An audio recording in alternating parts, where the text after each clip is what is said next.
Hi everyone, welcome back to my channel. Today I want to talk about the new moon and solar eclipse that we're going to have on Saturday, October 14th in a nakshatra called Chitra in the sign of Virgo. Before I begin, I just want to say I'm talking about the sidereal placements as used in Vedic astrology. And if you're new to this channel, hi! I'm Rosanna. I'm a Vedic astrologer talking about planetary transits and new and full moon updates. So if you're interested in that, you can subscribe below. This new moon will also be a quite special cosmic event, as it will be the first of the two eclipses that we're going to have this fall. And eclipses are twice yearly occurring phenomena where either the new moon or the full moon aligns with the nodal axis, so it creates this lineup of the sun and the earth and the moon, which casts a shadow either on the sun or on the moon's light. And this time the solar eclipse is the first in the line of eclipses, and so this means that the full or the new moon will cast a shadow on the sun, blocking its light from our view. So it's a quite it's a new moon that becomes extra charged, you might say. So the nodes in astrology are actually these points, these eclipse points, where the moon's orbit intersect with the ecliptic. And so this is also the reason why the nodes are often referred to as the shadow planets, because they have this capacity of casting shadow or encasing the luminaries in shadow. And this is also why the nodes has a lot to do with our own shadow, and why they are often linked to subconscious patterns and bringing things from the unknown into our awareness, and also why they create this, they have this tendency to create unexpected changes, or where they create confusion, because they deal with things from the shadow and pertains to that which might be cast in darkness, which is not perhaps known to us, or something that is not clear. And this solar eclipse will be on the Ketu side of the nodal axis, so it will be conjunct Ketu, the south node. And Ketu, mythologically, is this snake without a head, or this demon body without a head that was decapitated by Vishnu. And then Ketu has this quality of being blind. It's a body without what would you say, the physical senses, no sense of sight or taste or smell or hearing, or you just have the body without a head. And so Ketu in this way has a lot to do with unconscious behaviors, unconscious patterns, deep-rooted emotions, things from the past, things that we have perhaps stored in the body. And so when the eclipse comes on the Ketu side of the nodal axis, this can surface a lot of those things. And because the eclipses will be, or this eclipse will be in the sign of Virgo, this can pertain a lot to things that deal with unhealed or unresolved issues and unresolved patterns in dealing with our work life, the way we do service, our commitments, the way we serve our family, and those types of tasks or routines or labor that we do every day, even the way we take care of our physical well-being. And so if we are harboring issues with our feelings of resentment or dissatisfaction, or where we don't feel at peace with the personal sacrifices that we are making, this can surface at this time. Ketu is also referred to as the most spiritual out of all of the planets. So it's a very spiritual influence, in that it has to do with like piercing the eye of the needle and leaving behind all of the material aspects of life and only getting down to only the core of the issue. That's all that matters. And so Ketu has a way of also letting go or neglecting or cutting out all of the things that it deems as superfluous or excessive in our life. So it can be a quite neglecting influence as well. And because of this, it also has this ability of pushing us onto the spiritual path and of liberating us from worldly attachments, you might say, because it creates a lot of disinterest wherever it transits or wherever it is. So, and this will be, I also find it interesting because these eclipses will be the last ones when Ketu and Rahu will be on the Aries and Libra axis, because the nodes are set to change signs in November. So they will move backwards one sign each, and then they will transit into the axis of Pisces and Virgo. And so these eclipses in Virgo will, in this manner, they will be a sort of preview into the energy that will dominate from the nodal perspective, from the nodes, in the coming 1.5 years, because Rahu and Ketu stay in their sign for 18 months. So this eclipse can be both the ending of the previous chapter, the previous 1.5 years that we've had, and also a preview of what is to come for the next 18 months. And this solar eclipse will be in the nakshatra called Chitra. Chitra means bright or shining jewel, and it's a nakshatra that spans from Virgo and into Libra. So it deals a lot with crossing or transforming the energy of Virgo into Libra. So it deals a lot with how we practice our selfless sacrificing, how we do service, and how we transform that into our relationships. Because in Libra, in our relationship with other people, we want this we seek a balance, a harmony between giving and taking, and we don't want to feel used or taken advantage of. And so it can also deal a lot with how we maintain the structure from Virgo and how we transform that into structure within our relationships and even our creative pursuits. Because if you look at the deity that is linked to Chitra, that is 𝗃_𝗲, or the universal architect. And so he shows where we have to combine structure and creativity to make either lasting projects or lasting manifestations, and as well, I guess, lasting relationships, because you have to have both of these influences.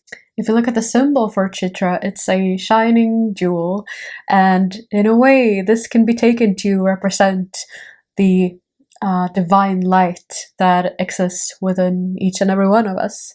And the other symbol is a pearl. And this is also interesting because the pearl is usually hidden within a shell. And so it looks mundane or not so unnoteworthy, perhaps. But once you've broken apart the shell, you can find the very beautiful pearl that is hidden within.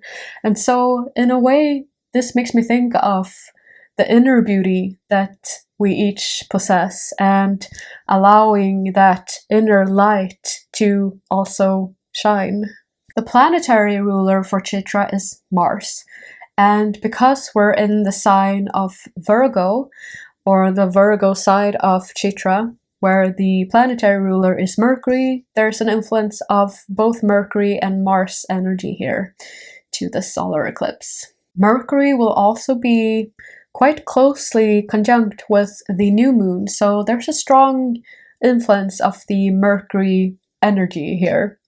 And so Mercury and Mars together can create this very, both the inner ambition and drive, but also a very logical and intellectually oriented mind that seeks solution and seeks to find solutions to problems and identifying patterns and structures and creating structured harmony, let's say. Because both Mars and Mercury together, because Mars is very logical and Mercury is very quick thinking and very intellectual, and they together can create this very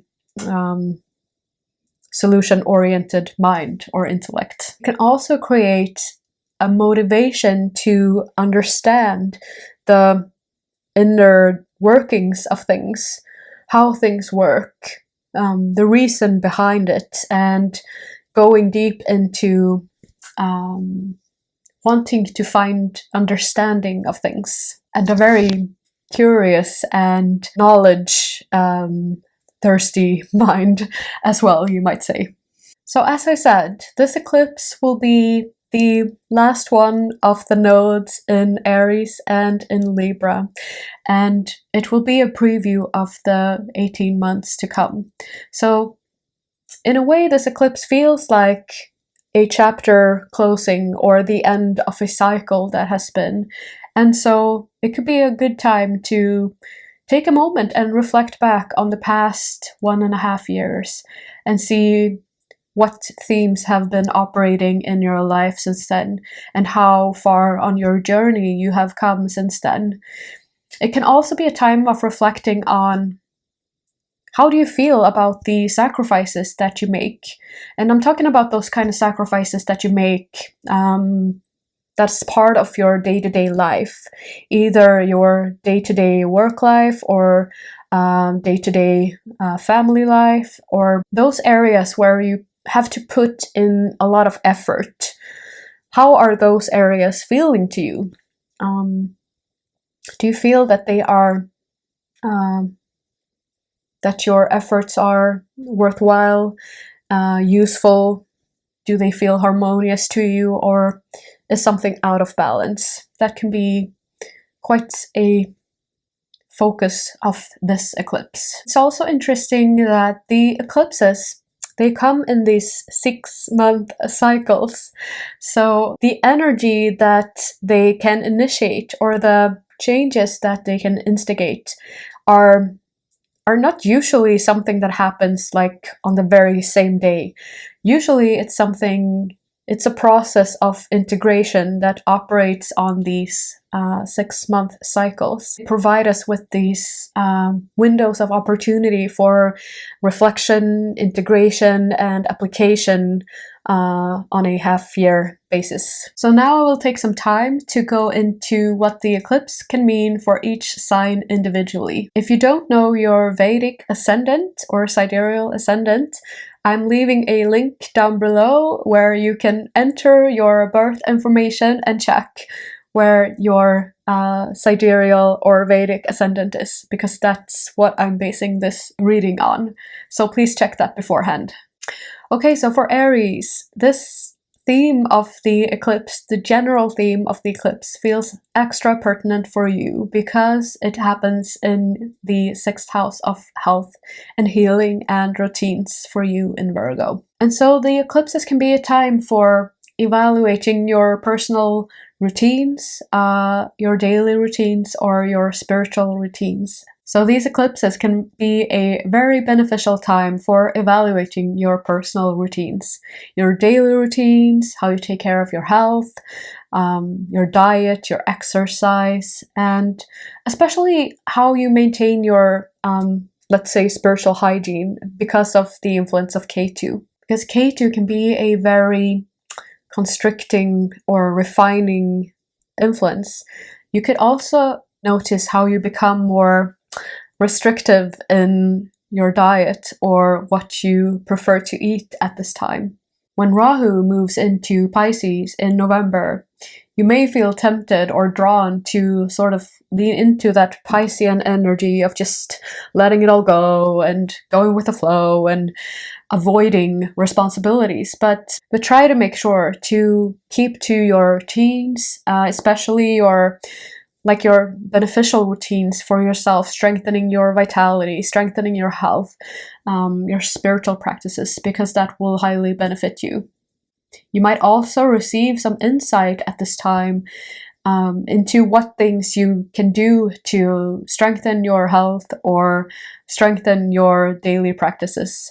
Taurus, for you, the eclipse takes place in your 5th house of inspiration, creativity, passion, and children. So this could be a time where you gain more insight into what really inspires you, what really motivates you, what your true passion is. It could also be a time of letting go of things that no longer inspire you, or that have interests that have become like routine, or that no longer feel inspired. Perhaps it's time to letting those go. It could also be a time where you feel less inclined to put more effort into your creative pursuits or creative projects, or where the relationship with your children become more acute or more prominent, because Ketu has a way of creating a lot of focus on specific things, and it can also show you insecurities that you may have in these areas. And when Rahu moves into Pisces in November, you can feel more drawn to focusing more on your social circles, your social life, your community, and your groups of friends. Perhaps you feel changes in your friendships beginning to take place, and you feel drawn to a new group of people. Gemini, for you, this takes place in your 4th house of home, family, and your mother, and things that lie close to your heart. And so the eclipses can really surface issues that you may have within these areas. It could be surfacing old emotions, past wounds. It can make you want to make changes in your home life or home environment. It could also be a time where you begin to feel like your home environment or your home life has taken too much of your time away from your interests, perhaps, and where you feel drawn to step more outside of the home. It might also be an emotionally intense time where especially things from the past begin to surface. It could be old patterns ready to be healed and transformed, or old emotions that have begin to rise so that they can be felt and released. So if you feel challenged at this time, try to relax, keep centered, and just observe what is happening. So for Cancer, this takes place in your 3rd house of will, interests, and close community. So for you, this can bring up issues relating to those things. It can also be a time where you feel your communication being a little bit in the spotlight, perhaps, so you can become more self-conscious about the way you speak and the way you communicate. So that's worth noting as well. It could also be a time where you feel your interests are suddenly changing, and where you feel you are no longer interested in the same things, or there's something new that's pulling your attention. When Rahu moves into Pisces, it could also be a time where you begin to seek new teachings, or where new beliefs and new philosophies suddenly inspire you, or perhaps you find a new teacher.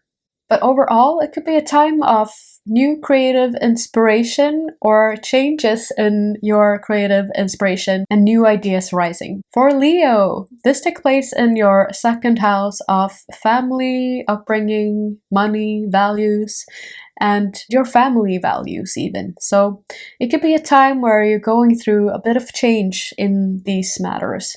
It could be a time where you feel ready to let go of certain values that no longer feel aligned with who you are and what you believe at this time.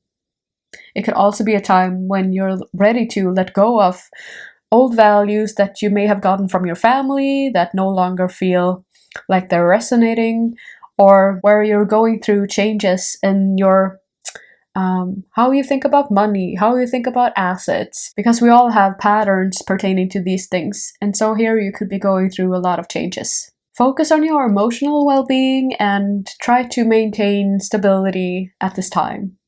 Virgo! So for you, this takes place in your first house of your physical body, your self, your vitality. And so this can be a time where you're noticing suddenly you've become more selective with the influences that you allow into your body or your energy. And it could be a time where you're more selective with the sort of foods you eat, what sort of people you surround yourself with, and overall what sort of energy you are surrounding yourself with. It could be a time where you're feeling more inclined to make changes in your health and your diet or your exercise routine, even your spiritual routines. Those daily routines that you do every day to take care of yourself.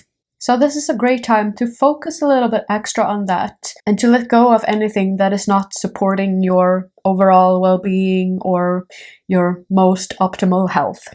So Libra, for you, this takes place in your 12th house of sleep, dream, and losses. So this can be a time where you're feeling more issues relating to those things. It can be a time where you're going through either having trouble sleeping or changes in your sleep patterns, or where your dream life is becoming a bit more active. It could also be a time where your intuition becomes more active and you receive intuitive knowledge and wisdom in different situations. It could also be a time where you benefit from being a little bit by yourself, or where you suddenly long to take some time just for yourself, sit in solitude or meditate or do things by yourself. It could also be a quite intense time for you emotionally, where the eclipse might surface old emotions or emotions from the past, where you feel like you're becoming ready to transform and release these types of either emotions or deep-rooted patterns. So for Scorpio, this takes place in your 11th house of higher vision, your goals, your dreams, and gains. And so it could be a time where you're becoming a bit more selective with either what people you surround yourself with, what social circles you move in, or a little bit more selective in the higher vision or the higher goals that you want to pursue. And suddenly you can feel changes in what goal feels important to you at this time. It could also be a time where you're going through changes in either your vision or your goals, or it could also be a time where you're becoming more selective with what people you surround yourself with, or where you're going through changes in your friendships. When Rahu moves into Pisces in November, you can also feel a stronger push to follow your goals, follow your heart's desire and what you long to manifest. Sagittarius. So for you, this takes place in your 10th house of work and career and personal authority.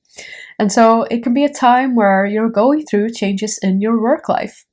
Either it has to do with your work-home life balance, where you begin to feel like this has perhaps been out of alignment and you need to focus more on one or the other. Or it can be a time where if you've been feeling dissatisfied with your work, either your work performance or your tasks, it could be a time for changes beginning to rise.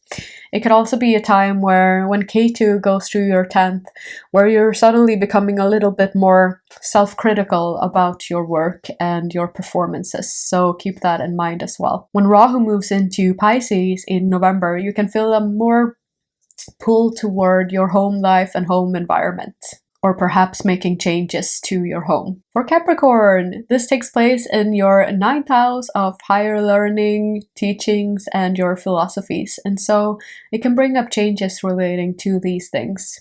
It could be a time where you're suddenly feeling a shift in your interests, what higher philosophy you follow, or where you're feeling the need to release some part of your teachings or old teachings that no longer perhaps feel aligned or feel like they're resonating with where you are presently.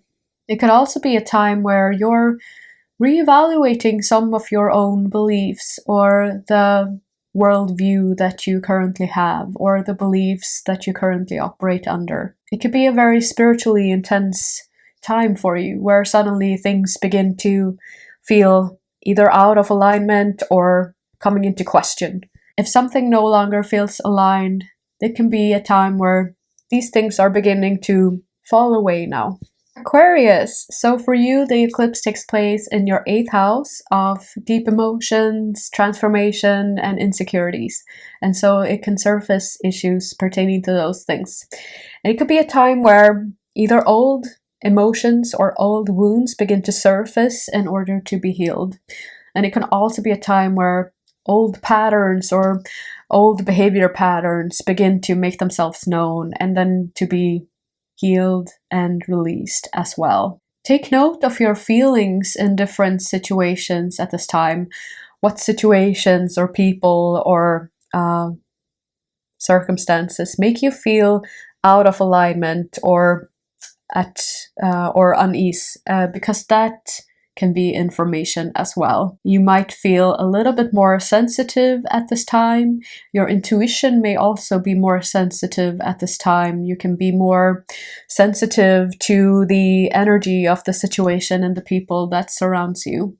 So Pisces, for you this takes place in your 7th house of relationships and partnerships, and so it can surface issues pertaining to those things. The eclipse can really put the focus on your relationship at this time, and especially if you feel like the harmony or the balance between desires is out of alignment. If you've been feeling you've been making too many compromises or compromising your desires in order for those of your partner, this can surface at this time. It can also shed a light on if you feel like you've been giving away your power or giving away your sovereignty to make more, to maintain the level of peace in your relationship, but at a cost of your own personal wants and needs.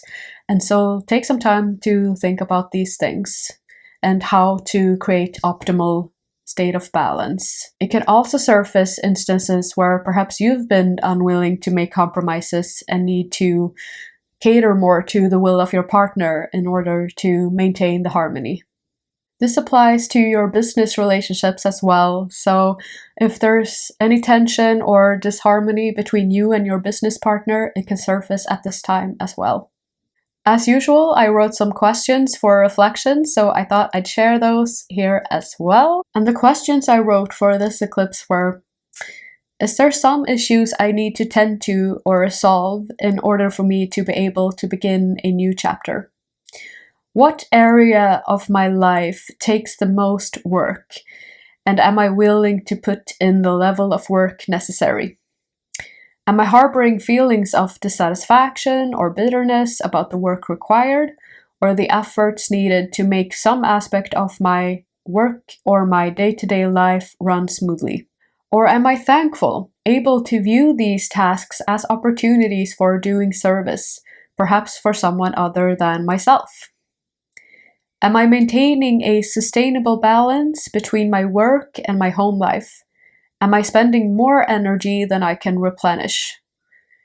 Am I at peace with my commitments? Are they fulfilling, worthwhile, and leading to my continuous improvement? Am I taking proper care of my physical well-being? Am I maintaining, strengthening, and vitalizing routines, or do I need to take better care of my energy? So that was it for this update. I really hope you enjoyed the video. Please leave a like or a comment or share the video with someone you feel would appreciate it. And I wish you all a happy new moon eclipse. And I will see you in the next video. Take care. Bye.